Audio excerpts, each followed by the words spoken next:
আপনারা জেনে থাকবেন যে আজকে প্রধানমন্ত্রী তার সচিবালয়ে উচ্চ পর্যায়ের পে স্কেল সংশ্লিষ্ট সকলকে নিয়ে একটি গুরুত্বপূর্ণ মিটিং শেষ করেছেন। মিটিং শেষে মাননীয় প্রধানমন্ত্রী সরাসরি পে স্কেল সম্পর্কে কোনো দিক নির্দেশনা ব্যক্ত না করলেও আসলে পে স্কেল নিয়ে আজকে গুরুত্বপূর্ণ সিদ্ধান্তগুলোই হয়ে গেছে।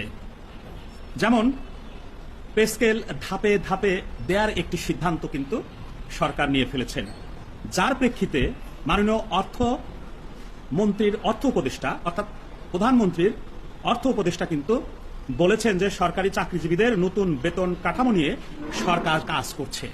এটি কিন্তু পরিষ্কার প্রধানমন্ত্রীর একটি ইঙ্গিত বহন করে। সুতরাং পে স্কেল নিয়ে আমার মনে হয় তেমন কোনো সংশয় নেই, কারণ দেশে যদি এই মুহূর্তে বৈশ্বিক সংকট না থাকতো, অর্থ সংকট না থাকতো, এই চ্যালেঞ্জগুলো যদি সরকারকে মোকাবেলা করতে না হতো, আমি দৃঢ় বিশ্বাস করতাম আজকের মিটিংয়েই একটি ফয়সালা হয়ে যেত।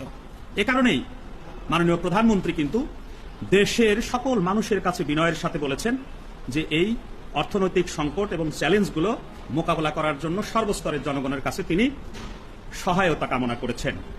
আসুন সবার আগে দেশ এবং দেশ গড়ি, দেশকে বাঁচাই, তারপরে নিজেদের বাঁচার প্রচেষ্টাকে অব্যাহত গতিতে এগিয়ে নিই।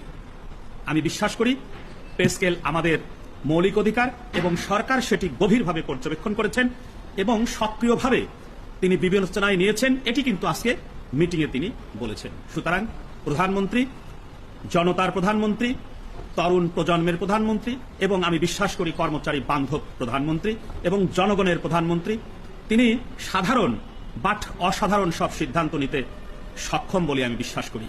সুতরাং এই মুহূর্তে সরকারের বিরুদ্ধে পে স্কেল নিয়ে আমার মনে হয় মাঠে নামা খুব একটা যৌক্তিক হবে না। সুতরাং আগামী বাজেট পর্যন্ত সরকারকে সময় দিন এবং স্ব জায়গায় যার যার দায়িত্ব সুন্দরভাবে পালন করুন।